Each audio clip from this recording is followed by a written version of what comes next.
Reasons why you feel empty. In this video, I'm going to reveal why you feel like something's missing, how this affects your love life, and what to do about it. It's Sabrina, your personal love advisor from A New Mode, the channel where we show you how love actually works. So if you watch my videos on this channel or you read my content on anewmode.com, then you'll know one thing I talk about a lot when it comes to getting the love and getting the kind of relationship you want is the importance of having a full and fulfilling life. This is what makes you interesting and appealing and engaging. This is what gets a guy to pursue you and chase you and want to invest in you. But I understand that it can be a lot easier said than done.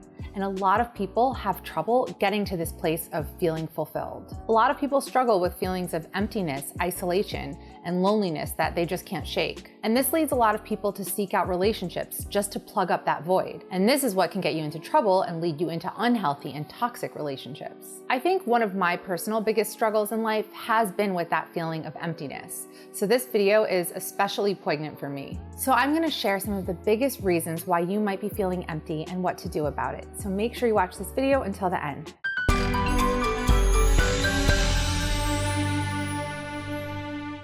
Real quick, if you enjoyed this video and find it helpful, please give it a like. This is a super quick, super easy way to help me out and help me grow my channel. And make sure to subscribe, ring the bell so you get notified whenever I post new videos. And please leave your feedback, your thoughts, your questions in the comment section. I love hearing from you guys and I try to respond to everyone. I also want to add that some of you may be watching this because you want to have more success in your love life, or because you just want to have a better life in general and you feel like the sense of emptiness is holding you back. If you want to know what it takes to attract an amazing guy and have an amazing relationship, and spoiler alert, what it takes is becoming that amazing, confident, high-value woman, then I highly suggest you check out our love formula system. I created it with Eric, the co-founder of A New Mode, and in it we teach you exactly what it takes to have that amazing life, which will lead to an amazing relationship. And you can download it right now or when you're done with this video at gettheloveformula.com, and I will link it down below. First, I want to let you know that if you do struggle with feelings of emptiness and loneliness, you aren't alone. This is such a shared struggle amongst so many people, especially these days. Sometimes it can follow an actual event like a breakup, losing your job, a pandemic, and other times it's just a feeling that exists. You can't really pinpoint why, it's just there. It's just this dull ache that you live with. And a lot of people play the as soon as game. They tell themselves, as soon as I lose X amount of weight, as soon as I have X amount of money, as soon as I have my dream job, then everything will be better. But it doesn't get better because feeling fulfilled doesn't come from external trappings. If it did, then celebrities would be the happiest people in the world because they have everything. They have all the external trappings. And conversely, they're actually some of the most miserable people in the world. So that's not what it takes to escape that feeling of emptiness. All right, but let's talk about why. Number one, your life is unbalanced. Balance is the key to a happy, fulfilled life. This means you make time for different areas of your life that are important to you. You make time to take care of yourself, to spend time with friends, to pursue your passion. You have time for your career. You just are able to carve out space for all these areas of your life that are important. Usually when someone's life skews too far in one direction, like they're completely consumed with work and too exhausted to do anything other than their job, that's when those feelings of emptiness and isolation and despair can start to creep in. I'll admit to you that right now, my life is totally unbalanced. Some of you may be new here, but others already know that I just had my third baby. He is almost 8 weeks old, which is crazy. So right now, my life is pretty much all mommy. The fact that I'm even able to film this video right now is just a miracle unto itself. Let's just hope that he stays sleeping. And I'll admit to you that it's definitely causing me sometimes some feelings of emptiness. Not that I don't love being a mom, but when my life is only mom and not so much time for work, not so much time for my husband, not so much time to exercise or cook or bake or like do all these other things that I really enjoy doing. That's hard. I mean, that's definitely difficult. But I just recognize that, okay, I feel this way right now because I have a newborn and this is what life is like. It's not what it's always going to be like. I've done this 2 other times. So that perspective just kind of helps take that weight off. You know, it doesn't feel so overwhelming to recognize that, okay, yeah, my life is completely skewed in one direction right now. It's not always going to be like that. I have to sometimes remind myself of that often because it can get really hard. So I'm just using myself as an example because, I mean, I don't know if any of you are moms, any of you are moms of newborns. If so, hit me up in the comment section. We can commiserate. But it's important to recognize that this happens to all of us, and I definitely relate if you are stuck in this feeling of emptiness because your life is just skewed way too far in one direction. And I give you the advice that I give myself. Just recognize that it's not always going to be like this and try as best you can to just create a little more balance in your life and a little more time for other things. which is what I'm doing right now, filming this video. Number 2, you don't know who you are. Now, you can't really know what fulfills you if you don't have a firm grasp on who you are. And a lot of people have no idea who they truly are. We live in a weird time of social media and social isolation, and a lot of people just have no clue who they really are. And even people who do know who they are can lose touch with that every once in a while. Most people just keep going, and they don't pause to reflect. And without that pause, you don't gain insight into yourself. And if you don't have insight into yourself, you don't know what will truly make you feel balanced and happy. Knowing who you are is what will anchor you in life. When you don't know who you are, you'll just kind of float aimlessly, filling yourself with distractions. And it may even feel like you're just running on autopilot, like you're not an active participant in your life, like life is just passing you by. Or maybe you get into the toxic habit of defining yourself according to externals, like your job, your status, your relationship. Or maybe you just lose yourself completely in relationships and mold yourself into what you think the other person wants. And that's how you end up defining yourself. But then when the relationship ends, who are you? So my advice here is to journal. That's one of the greatest ways to discover who you are. I know that some people think it sounds cheesy. Some people think it sounds like a chore. And even I feel that way. And I'm a writer. I love to write. But if you really want to get in touch with who you are, you have to just let it all spill out. You don't need to write something brilliant and articulate. No one's gonna read it. It's just for you. You don't even need to use grammar if you don't want to. Just sit down and write and see what comes out. You will be so surprised sometimes at what you realize, at what you find. It's also important to just experiment with different things. Try to find your passion. Try to find something that you connect with, something that just makes you feel good, makes you feel happy, makes you feel in touch with who you are. The worst thing you can do is just numb yourself out, because I did that for a really, really long time. I know it takes a little extra effort to try new things, to sit down and write, but it really is worth it. Number 3, you have unresolved trauma. This can be a traumatic childhood, a traumatic breakup, or anything in between. And with these things, it's just so much easier to run from the pain or numb yourself than actually face it. But what is one thing I always tell you guys about pain?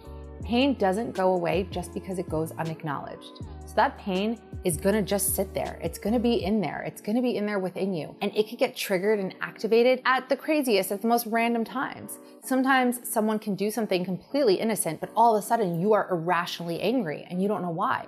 It's because that innocent thing they did tapped into that pain that's within you, that's in there. Those feelings that you have from whatever happened are gonna stay in there until you deal with them.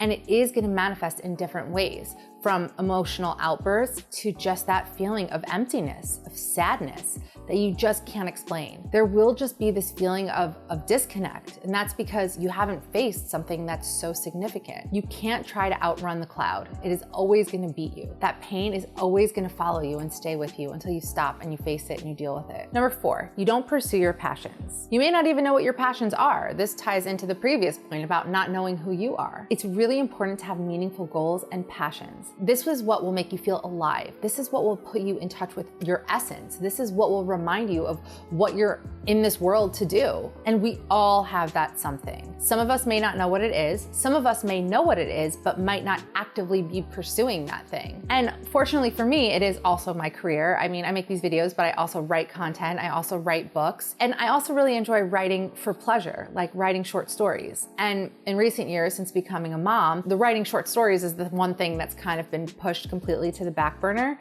So I know that doing that is something that really brings me fulfillment, but I just don't have so much time for it right now. And that's hard, but I know, again, it won't always be this way. And whenever I can, I really try to do at least some writing, because it reminds me of something that I'm good at, of something that I enjoy, something that I'm able to put out there into the world. Even though I don't have as much time for that passion, writing short stories, at least I am still able to channel the passion for writing through my career, which is a big thing for me. The point that I'm making here is that it's important to just find the time to pursue the passion. I talk about passion a lot on this channel because that's what makes you an engaging, magnetic person.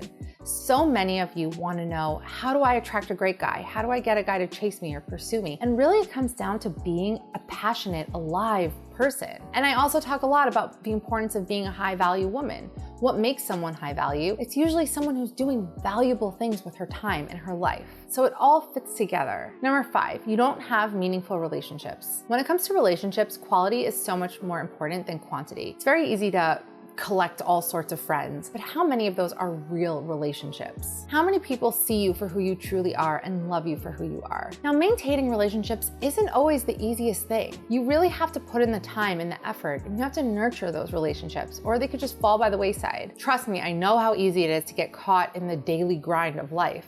It's hard. As humans, we are social beings. We're pack animals. We desire connection and closeness with other people. So this is something that you should really prioritize. And if you don't have any meaningful relationships, you're gonna place so much more importance on finding a romantic relationship. And you're gonna put so much pressure on that relationship because you don't really have anything else. You don't have anyone else in your life that's fulfilling that need to relate and connect. And we all have that, it's biological. It's also important once you are in a relationship not to commit the cardinal sin of just abandoning all your girlfriends and forgetting about everyone else in your life and just completely devoting yourself to that person. I did this once with a guy, and I remember when the relationship ended, I had no one left. There was no one there. I had abandoned everyone. I completely forgot about my friends, and it was the loneliest, most isolating, most empty feeling. And in addition to having to get over the breakup, I had to rebuild all of my relationships as well. So that's not a good thing to do. Number 6, too much time on social media. Social media is great and all. I mean, it could be fun. It's a nice distraction. It's a nice way to pass the time, but it can also be absolute poison for our mental health. On the one hand, we know it's not real.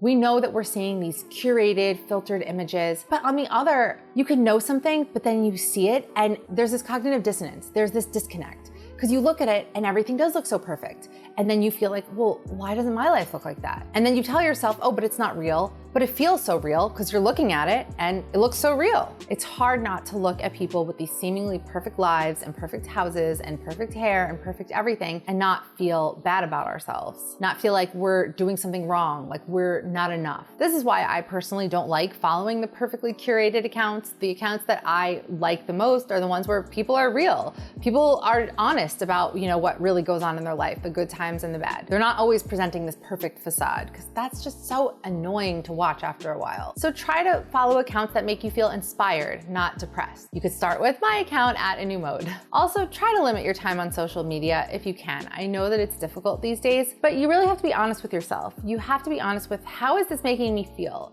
Do I feel inspired? Do I feel good? Or do I just feel lousy about myself? I also want to add that feeling empty can also be a symptom of some mental health struggles. It could be a symptom of anxiety, depression, bipolar, PTSD. If you suspect that's what's going on, then it's really important that you seek out the help of a medical professional. Just find out what it is and see if they could possibly help you through it. I mean, it's worth just going for a consult. So did any of these reasons resonate with you? Is there anything I missed? Please share and let me know in the comment section. I love hearing from you guys. And this topic is different than what I usually do. Did you like it? Do you want me to do more of these like mental health type topics that relate to relationships? Let me know. Let me know what other videos you want me to make. I really love hearing from you guys. And also make sure to like this video and subscribe. And as I mentioned earlier, our love formula system will help you become that confident, high value woman who can attract an amazing guy and have a healthy, happy relationship. And you can download it right now at gettheloveformula.com. I will link it down below, and I will see you in the next video.